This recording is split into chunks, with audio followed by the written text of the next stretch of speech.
Welcome to WhiskyCast, cask strength conversation featuring news and interviews from the world of whiskey. I'm Mark Gillespie, and this is episode number 1111 for June 1st, 2025. Coming up in a few minutes. There's so many cast of characters in the story and history of bourbon, particularly in West Virginia and Kentucky, that we don't know about. And I think Mary is just one of probably many others that were part of the early history or maybe even a prehistory of bourbon that were a significant part of what this industry and this spirit is about. That's Bourbon Hall of Famer Kaveh Zamanian, the co-author of a new historical novel on the life of Mary Dowling. She was a maverick in the pre-Prohibition era, running distilleries and cooperages in Kentucky after her husband John died in 1903. Eventually, her family was put on trial for bootlegging during Prohibition, and in response, Mary moved her entire distillery to Juarez, Mexico, where it operated until the 1990s. Kaveh Zamanian joins me on this week's WhiskyCast In-Depth with more on the story of Mary Dowling, the mother of bourbon. I'll also have tasting notes for one of her whiskeys in the What I'm Tasting This Week department, along with Behind the Label and much more. The news is next on this week's WhiskyCast. Hello, Gabriel Cardarella for Jewers. The 2025 release of our Jewers 19-Year-Old Champions Edition is a masterpiece, crafted for those who appreciate the finer things, whether on the course or in a glass. More on that in a moment. Let's begin with the week's news. It's brought to you by the Delmore. Tariffs on, tariffs off, and back on again. That's after a federal appeals court ruled that President Donald Trump's widespread import tariffs can stay in place while a lawsuit challenging them works its way through the courts. A lower court ruling briefly put the tariffs on hold in the lawsuit, which was filed by a small family-owned wine importer. Meanwhile, bourbon is back in the crosshairs of the European Union, which is considering new countermeasures in the wake of President Trump's announcement this week that he's raising steel and aluminum tariffs to 50%. The EU has included bourbon and other American whiskeys on a list of goods that could be subject to tariffs. The two sides have until July 9th to work out a wider free trade agreement before new U.S. tariffs on Irish whiskey and other European imports takes effect. The economy has many companies rethinking their capital spending plans, and that includes Simpson's Malt, which supplies many of Scotland's distilleries with their malted barley. Simpson's was due to start construction on a new large-scale maltings in Rothes next year, but has now asked Murray Council to allow it to hold off until at least 2030. The Press and Journal reports the company cited ongoing uncertainty in the Scotch whiskey sector, including pressure on consumer spending, tax increases, and turbulent global trade. Fishing in some parts of the River Spey has been suspended because of dangerously low water levels during the current dry spell. That's a warning sign for distilleries that depend on the Spey for their production water. So far, no distilleries have had to stop production because of low water levels. We'll keep you posted. In other news, India's Radico Khaitan is pulling one of its single malts off the market because of objections to the name from religious groups. The Trikal name translates to 3 times in Sanskrit, referring to the past, present, and future. In Hinduism, Trikal is closely linked to the Lord Shiva, and religious groups and politicians demanded the name be changed. Radico Khaitan said in a statement that the withdrawal of Trikal was a gesture of respect and reflection. Pennsylvania's Bluebird Distilling is celebrating its 10th anniversary this month by kicking off a $2 million renovation. The project will transform the distillery and tasting room while adding a full-service pizzeria and restaurant. The distillery's cocktail bar and retail shop will remain open through construction, which is expected to be complete this fall. Sotheby's has kicked off its latest auction of American whiskeys. The auction includes rare Prohibition-era whiskeys bottled for medicinal purposes, and Zev Glesta of Sotheby's gives us a preview. This is an auction that's based around a collection of vintage whiskey. Although vintage whiskey is not defined, that's a large space of time. This collection is mostly Prohibition-era pints. So we have about 130 bottles that range from the early 1900s to the 1950s and 1960s, with some names that, if you say it now, it's mostly... These are dream names: Albert Blanton, George C. Stagg, OFC. I mean, the Dowling family. All of these names are currently bottles that we drink at a allocated level, but we have the first iterations of them in this sale, which is quite unique. Where did they come from? Mark Wade, who is the co-founder of the Vintage Whiskey Society. He's been wanting to share this collection with the world for a long time, and we just happened to be right place, right time. He's also a great guy who wants to share his whiskey, so you're here drinking his whiskey just because, he wants the world to try it. Noble and Company just released their latest report on the auction market, showing another downturn. How are you guys finding it? We're doing okay. I think American whiskey, at least domestically, is quite good, and we've focused a lot of our energy towards American whiskey at the moment, at least in the New York auction space. So we're seeing American whiskey quite resilient in terms of the auction space. I want to say it's different from 2 years, but everybody has seen a difference. It's market correction, if anything. But I do see American whiskey still growing. The online auction runs through June 12th. I was privileged to attend a tasting of some of the whiskeys Friday, and will have my tasting notes for some of them later on. Bonham's also has an online auction running through June 12th, featuring a 55-year-old Yamazaki, the oldest Japanese whiskey ever bottled. It's expected to bring a high bid in excess of $250,000. Let's talk about new whiskeys now, starting with a really old one. Gordon & MacPhail has released the final edition in its Mr. George Legacy series, honoring the late George Urquhart. It's a 70-year-old Glen Grant single malt distilled in 1954 and matured in a single first-fill sherry puncheon.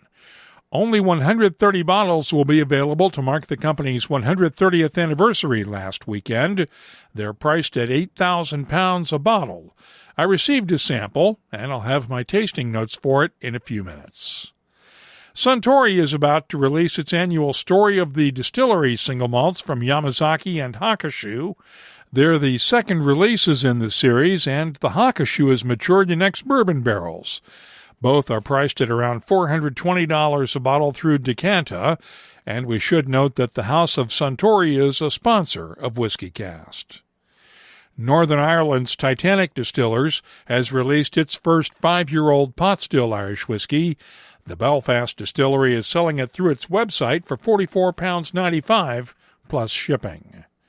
Scotland's Isle of Raasay distillery has joined forces with Arbiki Distillery, which grew the barley for their Raasay by Arbiki release to be distilled at Raasay.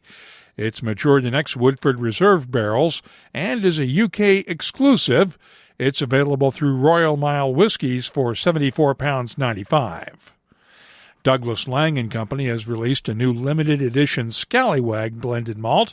Scallywag Noir is finished in PX sherry casks, and the Speyside blended malt is bottled at cask strength, 52.8% ABV.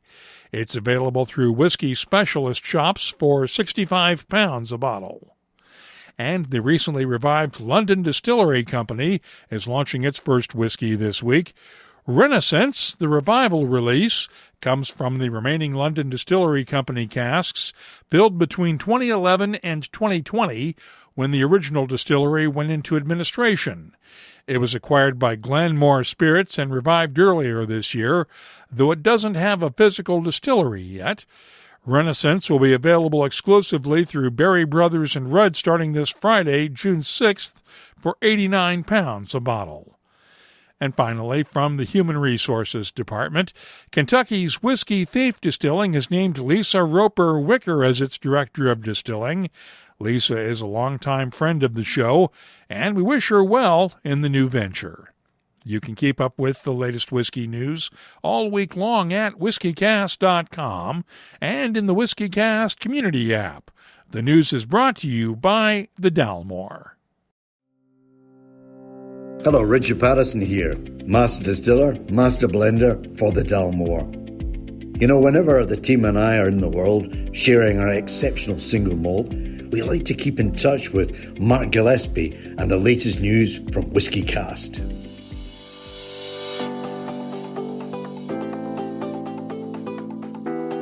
Let's check the calendar now and see what's happening this month around the world of whiskey. The Whiskey Lounge has a tasting of whiskies from independent bottlers coming up this Saturday at the Seven Oaks in Manchester, England. The inaugural Silicon Valley Whiskey Festival is this Sunday at Domenico Winery in San Carlos, California. The Washington Nationals open up the bullpen at Nationals Park for a special Buffalo Trace dinner in the bullpen June 12th. And at the end of the month, Arran Distillery hosts its annual Malt and Music Festival in Lacranza, Scotland, June 27th through the 29th.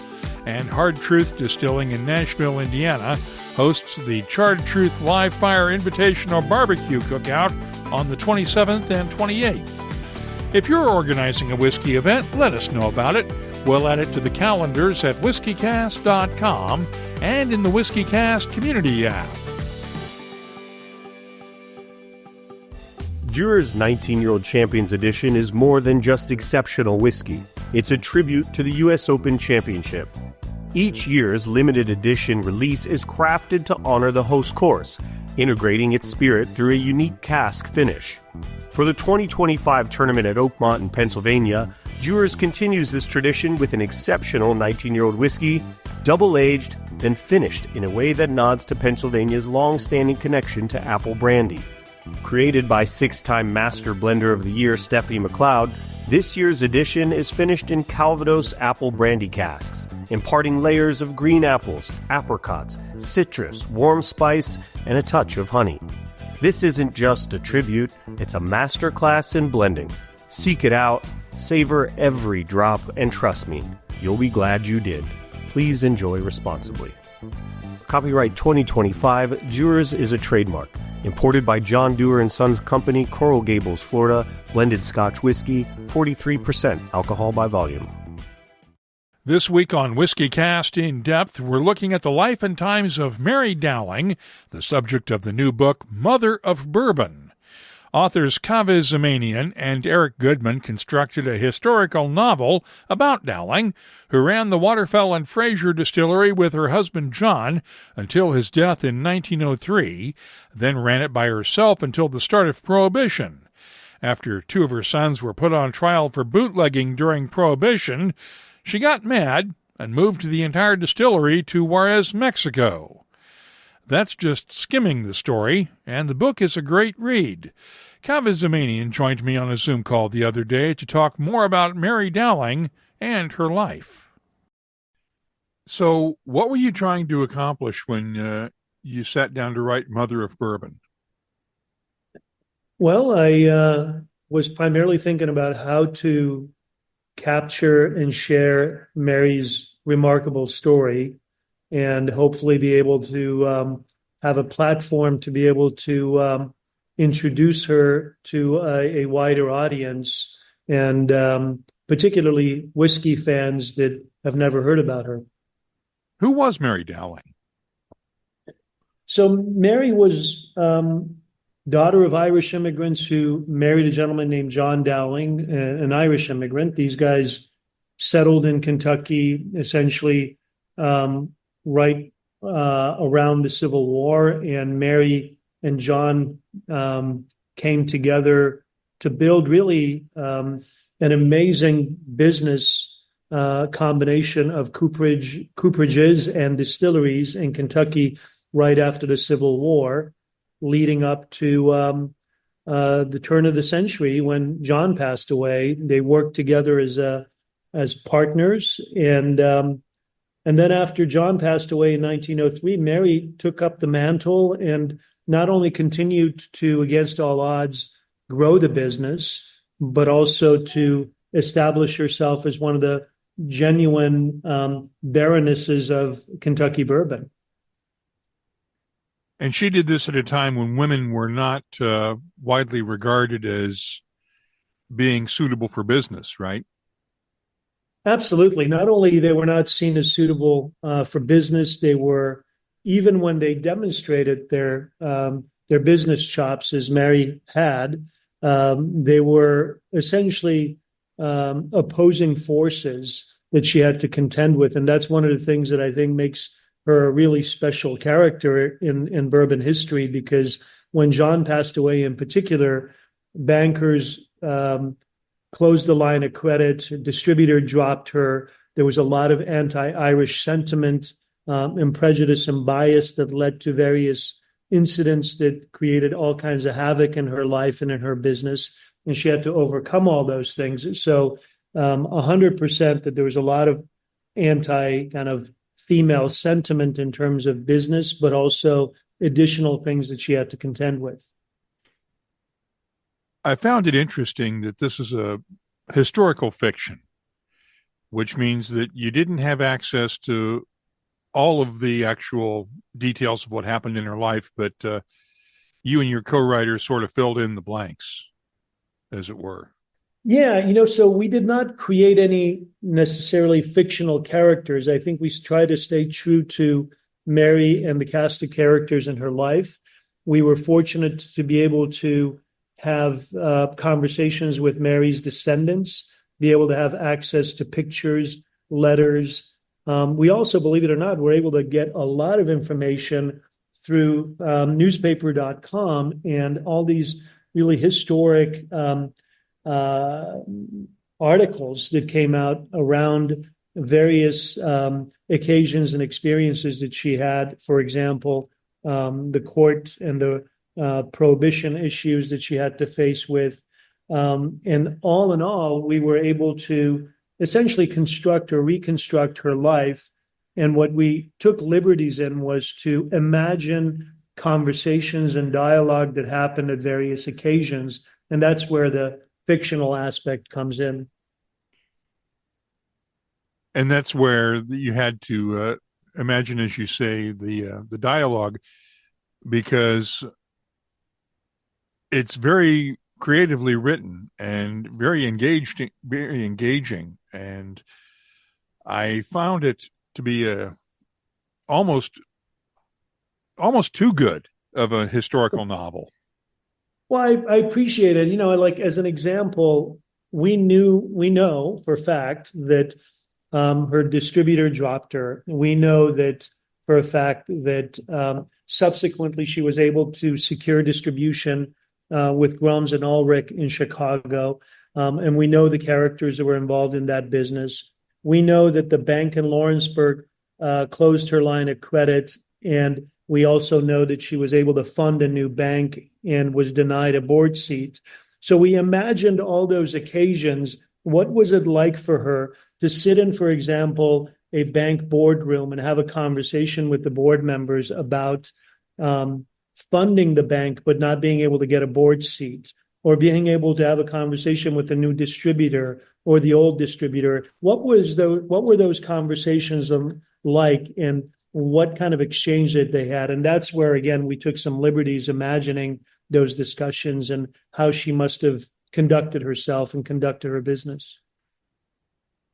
The book ends with her moving the distillery to Juarez, Mexico.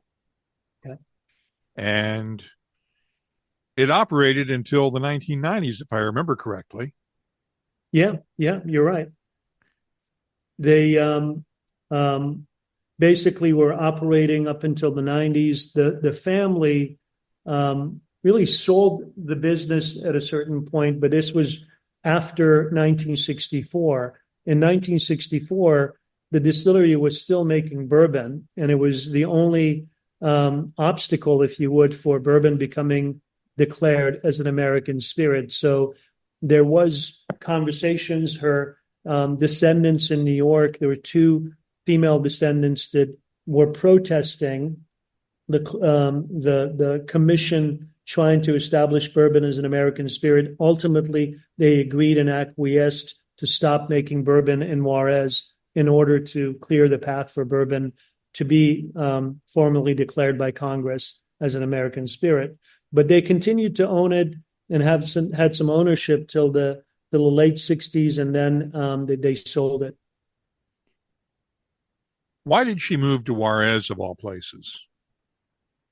It's a great question. She was basically pre-Prohibition mindful of what is coming around the corner and started selling her inventory, and in fact told her two brother-in-laws to do the same thing. And in that time frame, she was able to sell a chunk of her inventory to a person in Mexico. That ended up being Antonio Bermudez, basically. And through that connection, I think there was a kind of an interest, if you would, with the possibility of what could happen in Mexico with bourbon when Prohibition hit. And of course, she wasn't really planning this out until there was this trumped-up bootlegging charge against her and her family, and all the challenges that she had to face over the course of what I think a very ambitious DA and an ambitious judge were trying to prove in Kentucky. And over the course of the time period, I think she became fed up. That was our estimation, that she was really fed up and decided to do something bold and in some ways in line with what she had done all along, and in line with her character. So started a conversation with connections that she had in Mexico, and that was the beginning of the Juarez plan and ultimately the Juarez Distillery. You mentioned a couple of conversations that she had with Al Capone. Do you know if those happened for real? So those are the ones that we, I think, imagined it may have happened, might have happened, but not sure if it happened, quite frankly. But we do know that she had been to the Kentucky Club, which is a place that I know Capone and a lot of other folks frequented. We know that Bermudez and the folks that worked for him were essentially involved in bringing the bourbon that was made, or the whiskey that was made in Mexico up north. So that was a little bit of a kind of a imaginary exercise on our part. We thought it would be a kind of fun piece to add in there because she was such a maverick, and we thought that, why not? Why not add that piece and add a little bit of a kind of an interesting, kind of dramatic twist to it? It seems like she was almost a force of nature. Look, there's no question about it. She was definitely a force of nature. I think it's important to remember that this is a woman who not only was a full partner with her husband when he was alive, she had 9 children. One of them passed away. She ended up, these are both John and her had barely had middle school aged education. And by the time they were finished, they had their youngest go to Harvard and Exeter. They had another son, their firstborn, becoming a Kentucky congressman and an attorney. I think there was significant achievement and accomplishment here, really the embodiment of the American dream. And ultimately someone who had that don't mess with me attitude, in my opinion, and felt like she had something to prove. What did you learn from researching this book? I think one of the things that I learned and it got reaffirmed for me is that there's so many cast of characters in the story and history of bourbon, particularly in West Virginia and Kentucky, that we don't know about. And I think Mary is just one of probably many others that were part of the early history, or maybe even a prehistory of bourbon, that were a significant part of what this industry and this spirit is about. So for me, it was really getting even more curious and interested in what other stories must have been there that we still don't know about. You recently introduced a Mary Dowling whiskey, or a pair of Mary Dowling whiskeys, to honor her legacy. How are those going in the marketplace?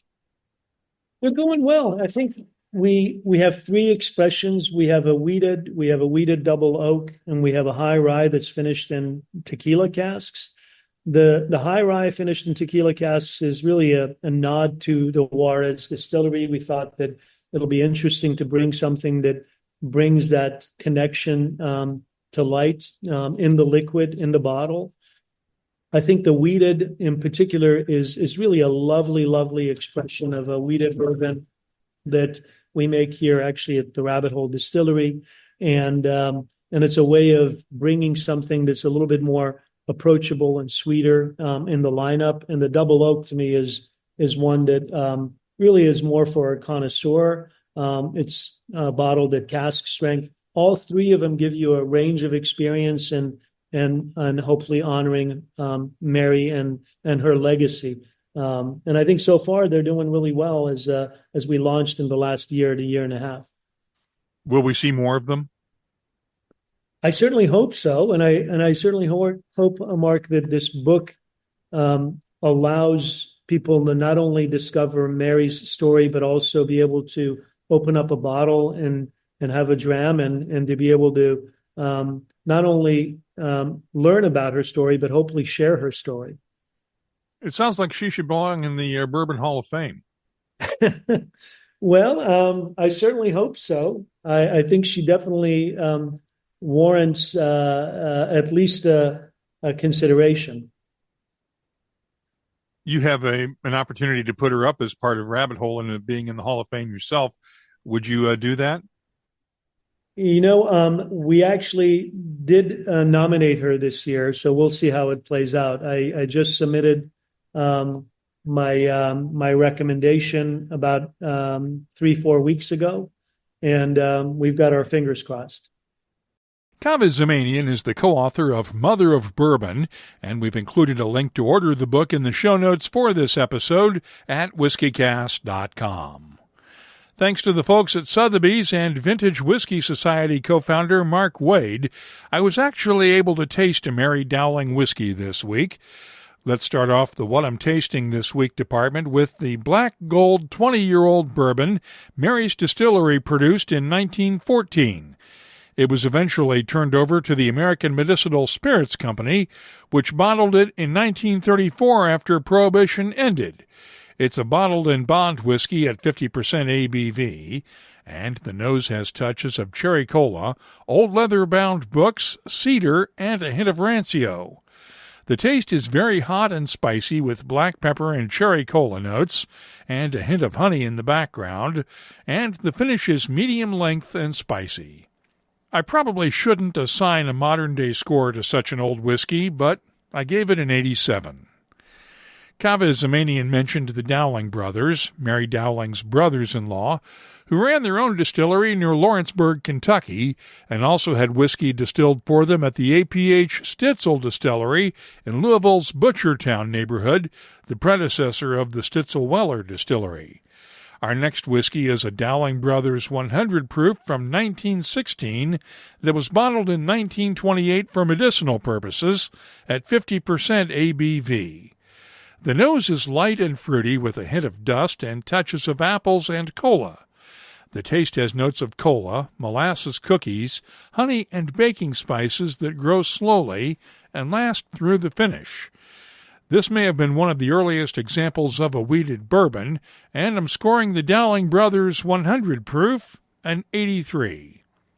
Let's wrap up now with a modern-day bottling of really old whiskey, Gordon and MacPhail's Mr. George Legacy Series 5th edition, a 1954 Glen Grant bottled at 70 years of age at 50.5% ABV. The nose is fruity with cherries, figs, dates, a hint of marzipan, and a soft oakiness. The taste is fruity and vibrant with a nice kick of spice and notes of Christmas cake, honey, and hazelnut that add balance and complexity. The finish is long and fruity with a touch of oak. It's a whiskey worthy of carrying George Urquhart's name, and I'm scoring the Mr. George Legacy Series 1954 Glen Grant a 95. I'll be adding these whiskeys to our searchable list of nearly 3,900 different whiskeys from around the world. Check it out this week at WhiskyCast.com. It's time now to open up the inbox and see what people are talking about this week in our community segment.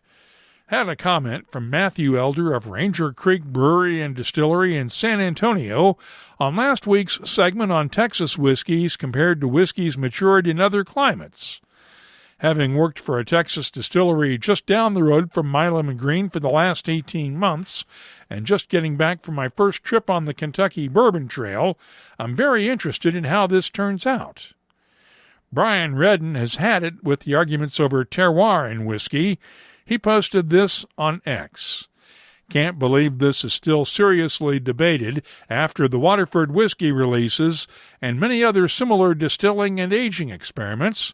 Hope this one proves out such influence in American whiskeys. And Bobby Parnell shared this comment on X as well. Very interesting podcast, and it highlights all the different paths whiskey makers can go down, though waiting years for the results of these experiments has to be frustrating. Finally, Hugo Dart posted a comment on Instagram. In a way, I guess I'd like the notion of whiskey terroir to be true, because it could be a way to see each one as unique in that other way, typically reserved for wine talk, but I realize that only real experimentation will get us to the truth. What's your take on terroir? Download the free WhiskyCast community app and join the conversation. You'll find it in your app store, and you can also find us on social media. We're on X, Blue Sky, Threads, Instagram, and Facebook at WhiskyCast, and the email address is comments@whiskycast.com. Let's close out the show now with Behind the Label, our look at the history, science, and people who make whiskey unique. Happy anniversary to Friar John Core. 531 years ago today, someone added to the exchequer rolls that Friar John received 8 bowls of malt to make aqua vitae for the king at Lindores Abbey. It's the first written reference to whiskey in Scotland. The modern-day Lindores Abbey Distillery has now released batch 3 of its Friar John Core single malt. As with the good Friar's aqua vitae, it's bottled at full strength. By the way, the exchequer rolls may be the oldest reference to whiskey in Scotland, but the Red Book of Ossory in Ireland predates it by more than 150 years and contains a complete recipe for aqua vitae, giving us a logical answer to the question of where whiskey originated, and it wasn't in Scotland. If you have something you'd like us to look at on an upcoming episode, just get in touch with us.